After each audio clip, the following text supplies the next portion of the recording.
बिस्मिल्लाहिर्रहमानिर्रहीम। हदीस नंबर 27।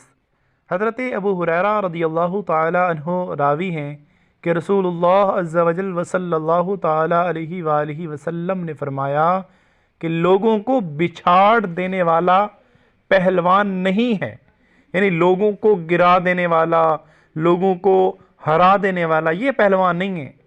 पहलवान तो वही है जो गुस्से के वक्त अपने नफ्स का मालिक है, यानी गुस्से के वक्त जो अपने आप पर कंट्रोल कर ले, असल पहलवान तो बिस्मिल्लाहिर्रहमानिर्रहीम। हदीस नंबर 32।